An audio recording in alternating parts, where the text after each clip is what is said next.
Next topic వచ్చేసి exact differential equations. Exact differential equation అంటే differential equation of the form mdx plus ndy is equal to 0 where m and n are the functions of x and y is said to be an exact differential equation if dou m by dou y is equal to dou n by dou x. So ఇచ్చిన ఈక్వేషన్ని మనం mdx plus ndy ఫామ్లో కనుక చూపించగలిగితే and next ఆ do ఎంని ఈ m అనే ఈక్వేషన్ని with respect to y differentiate చేసి ఈ n అనే ఫంక్షన్ని with respect to x differentiate చేస్తే అవి రెండు ఈక్వల్ వస్తే మనం దాన్ని ఎగ్జాక్ట్ డిఫరెన్షియల్ ఈక్వేషన్ అంటాం. ఒకవేళ అది ఎగ్జాక్ట్ డిఫరెన్షియల్ ఈక్వేషన్ అయితే దానికి సొల్యూషన్ అనేది ఈ విధంగా మనం కనుక్కోవచ్చు. The general solution of exact differential equation mdx plus ndy is equal to 0 is given by integration of mdx where y is constant plus integration of terms of n not involving x అంటే x లేని terms n లో నుంచి తీసుకొని ఇక్కడ పెట్టేసేయాలి. With respect to dy integration చేసి is equal to c. So first example అయితే చూద్దాం. సో ఫస్ట్ క్వశ్చన్ వచ్చేసి solve x² minus 4xy minus 2y² into dx plus y² minus 4xy minus 2x² dy is equal to 0. దీన్ని మనం equation number 1 అనుకుందాం. దీన్ని మనం mdx plus ndy is equal to 0 అనే దాంతో కంపేర్ చేస్తే ఇది m, ఇది dx plus n dy is equal to 0. So m వచ్చేసి ఇదంతా టర్మ్ అవుతుంది, n వచ్చేసి ఇదంతా అవుతుంది. m is equal to x² minus 4xy minus 2y², n is equal to y² minus 4xy minus 2x². ఇదంతా m అవుతుంది, ఇదంతా n అవుతుంది. సో మనం నెక్స్ట్ ఫైండ్ అవుట్ చేయాల్సింది doh m by doh y, ఎందుకంటే మనం ఇది ఎగ్జాక్ట్ డిఫరెన్షియల్ ఈక్వేషన్ కాదా అని ఫైండ్ అవుట్ చేయాలి. సో దీన్ని with respect to y differentiate చేస్తే ఇక్కడ y టర్మ్ లేదు, సో ఇది అనేది 0 అయిపోతుంది. సో ఇక్కడ y టర్మ్ ఉంది, dx ఆఫ్ ఇదంతా k అనుకుంటే ky ఏమవుతుంది, k అవుతుంది. సో మైనస్ 4x అనేది మిగిలిపోతుంది. ఇక్కడ చూసుకుంటే y² ఉంది, ఈ 2 అనేది ఇక్కడికి వచ్చి ఇది ఒకటి మైనస్ అయిపోతుంది. సో x పవర్ n అయితే మీకు ఫార్ములా తెలుసుగా డిఫరెన్షియేషన్ది. సో 2 అనేది ఆల్రెడీ కాన్స్టెంట్, ఇక్కడ 2 ఉండిపోతుంది ప్లస్ ఈ 2 ముంగడికి వస్తుంది ఇంటూ y అనేది ఒక పవర్ తగ్గిపోతుంది, అంటే 2 - 4 మైనస్ 4y అనేది వచ్చేస్తుంది. సేమ్ ఇక్కడ కూడా చూసుకుంటే దీన్ని విత్ రెస్పెక్ట్ టు x చేస్తున్నాం కాబట్టి ఇక్కడ x టర్మ్ లేదు కాబట్టి ఇది 0 అయిపోతుంది. సో ఇక్కడ x ఉంది కాబట్టి మైనస్ 4y అవుతుంది. ఇక్కడ x² ఉంది కాబట్టి ఈ 2 ఇక్కడికి వచ్చేస్తుంది, 2 × 4 అవుతుంది, x పవర్ 1 అయిపోతుంది. So minus 4x. సో ఇక్కడ doh m by doh y, doh n by doh x అనేది ఈక్వల్ అయిపోయాయి, మైనస్ 4x మైనస్ 4y. ఇక్కడ చూసుకుంటే రెండు ఈక్వల్ అయిపోయినాయి. So the general solution of 1 is given by. Equation యొక్క general solution ఎలా వస్తుంది, అక్కడ ఇచ్చిన ఫార్ములా ప్రకారం integration of mdx plus integration of terms of n not involving x dy is equal to c. So m అంటే ఏంటిది ఇక్కడ ఇదంతా, so integration of x² minus 4xy minus 2y² dx and terms of n not involving x ఇదంతా n, ఇందులో x ఉందా లేదు, so దీన్ని మనం యూజ్ చేయొచ్చు. ఇందులో x ఉంది, ఇందులో x ఉంది, ఇవి రెండింటిని యూజ్ చేయాలి. సో y² ఒక్కటి మాత్రమే ఇక్కడికి వచ్చేస్తుంది.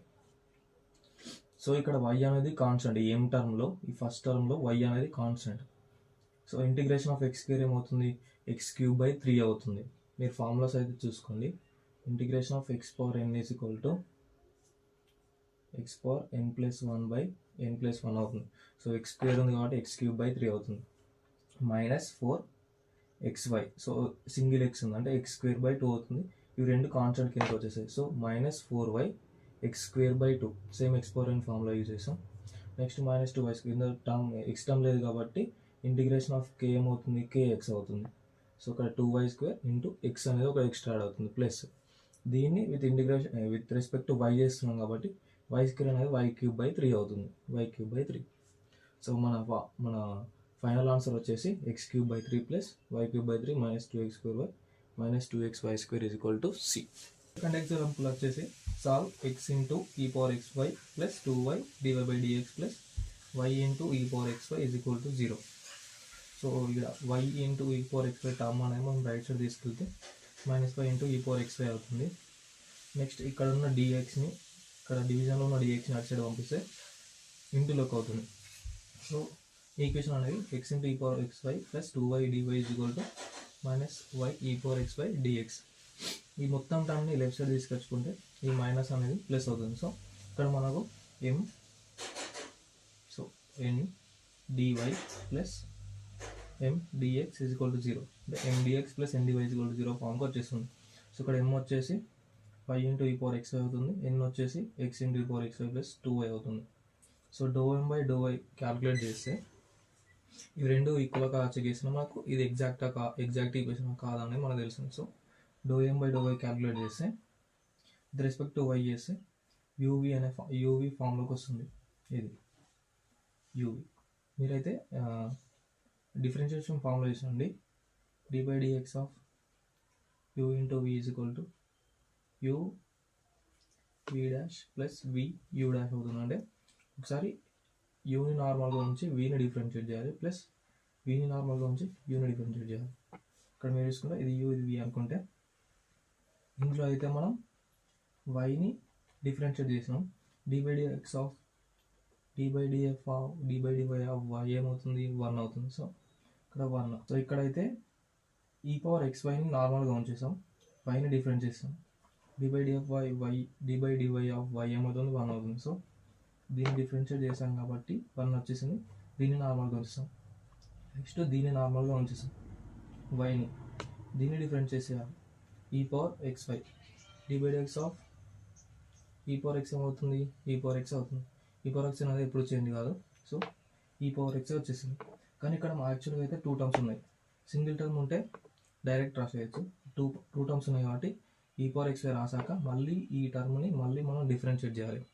ఈ xyని with respect to y different చేస్తే y అనేది 1 అవుతుంది, x అనేది కాన్స్టెంట్ కాబట్టి కాన్స్టెంట్ మిగిలిపోతుంది. సో ఇంటూ x వచ్చేస్తుంది. సో ఫైనల్ టర్మ్ వచ్చేసి e పవర్ xyని కామన్ తీసేస్తే e power xy into 1 plus xy వచ్చేస్తుంది. నెక్స్ట్ ∂M బై ∂x చేస్తే సేమ్ ఇక్కడ కూడా సేమ్ ఈ xని డిఫరెన్షియేట్ చేసి దీన్ని నార్మల్గా ఉంచేస్తాం. e power xy d/dx of x ఏమవుతుంది 1 అవుతుంది. So 1 into e power xy వస్తుంది, ప్లస్ ఇక్కడ ఇప్పుడు xని నార్మల్గా ఉంచేసి e పవర్ xyని డిఫరెంట్ చేస్తాం. xని నార్మల్గా ఉంచేస్తాం, e పవర్ xyని డిఫరెంట్ చేస్తే e పవర్ xy అవుతుంది. ఇక్కడ 2 టర్మ్స్ ఉన్నాయి కాబట్టి వీటిని మళ్ళీ డిఫరెంషియేట్ చేస్తే d/dx ఆఫ్ x 1 అవుతుంది, మిగిలింది y కాబట్టి y వచ్చేస్తుంది. So e power xy common తీసేస్తే e power xy into 1 plus xy వచ్చేస్తుంది. ఇది y టర్మ్ కాబట్టి విత్ రెస్పెక్ట్ టు x చేస్తే d/dx ఆఫ్ k ఏమవుతుంది 0 అవుతుంది. సో ఇదంతా కాన్స్టెంట్ అవుతుంది ఎందుకంటే ఇది y టర్మ్ కాబట్టి. సో ప్లస్ 0 అవుతుంది అది. సో మిగిలింది ఇది. ఇప్పుడు ∂M by ∂y is equal to ∂M by ∂x అయింది కాబట్టి ఇది ఈక్వేషన్ 1 అనేది exact differential equation. So exact differential ఈక్వేషన్కి మనకు సొల్యూషన్ ఎలా వస్తుంది? Integration of MDX plus integration of terms of n not involving x dy is equal to c. ఇప్పుడు m వచ్చింది మనకి ఇక్కడ y into e power xy dx plus n terms of n not involving x. n చూసుకుంటే ఇక్కడ ఇలా ఉంది, ఈ టర్మ్లో x ఉంది. సో ఈ టర్మ్లో లేదు కాబట్టి 2y అనేది మనం తీసుకున్నాం. సో ఫస్ట్ m టర్మ్ని ఇంటిగ్రేషన్ చేస్తే రెస్పెక్ట్ x చేయాలి కాబట్టి y అనేది కాన్స్టెంట్, y అలాగా ఉంటుంది. e పవర్ xy, సో ఇంటిగ్రేషన్లో e పవర్ ax ఉంటే అప్పుడు e power ax by a అవుతుంది ఫార్ములా ప్రకారం. So y into e power xy కాబట్టి e పవర్ xy బై ఇక్కడ విత్ రెస్పెక్ట్ x చేస్తున్నాం కాబట్టి y కాన్స్టెంట్. సో y అనేది కిందకి వచ్చేస్తుంది, ప్లస్ ఇది 2 అనేది కాన్స్టెంట్ కాబట్టి 2 బయటకు వచ్చేస్తుంది. రెస్పెక్ట్ y చేస్తున్నాం కాబట్టి y పవర్ 1 అనుకుంటే y స్క్వేర్ బై 2 అవుతుంది ఇంటిగ్రేషన్ అనేది. So y square by 2 integration formulas అయితే మీరు చూసుకోవాలి. సో ఈ2 అనేది క్యాన్సిల్ అవుతుంది, ఈ y అనేది క్యాన్సిల్ అవుతుంది. సో మనకు మిగిలేదు e power xy plus y square is equal to c. ఇది మనకు సొల్యూషన్. థర్డ్ ఎగ్జాంపుల్ చూసుకుంటే solve dy by dx plus y cos x plus sin y plus y divided by sin x plus x cos y plus x is equal to 0. So మనం ఇక్కడ cross multiplication చేస్తే sin x plus x cos y plus x into dy అవుతుందండి. sin x plus x cos y plus x dy plus ఇది multiply అవుతుంది. So y cos x plus sin y plus y into dx. So ఇక్కడ చూసుకుంటే ఇది mdx ఇది ndy plus is equal to 0 ఫామ్లోకి వచ్చేస్తుంది. So comparing it with mdx plus ndy is equal to 0 we get ఇదంతా term m అవుతుంది. So m is equal to y cos x plus sin y plus y, n is equal to sin x plus x cos y plus x. ∂M by ∂y చేస్తే with respect to y చేస్తున్నాం కాబట్టి ఇది extra కాబట్టి ఇది కాన్స్టెంట్కి వచ్చేస్తుంది. So అది constant వచ్చేసింది. dy by dx of x ఏమవుతుంది 1, అలాగే dy by dy of y ఏమవుతుంది 1 వచ్చేస్తుంది. సో మనకు మిగిలేదు కాస్ ఎక్స్. ఇక్కడ sine y dy by dx of sine y ఏమవుతుంది కాస్ వై అవుతుంది. So with respect to y చేస్తున్నాం dy by dy of sine y cos y అవుతుంది. dy by dy of y ఏమవుతుంది 1 అవుతుంది. మీరైతే ఫార్ములా చూసుకోవాలి. dy by dx of x is equal to 1, dy by dx of sin x is equal to cos x. So next ఏంటో dou1 by dou x చూసుకుంటే sin x ఏమో cos x అవుతుంది.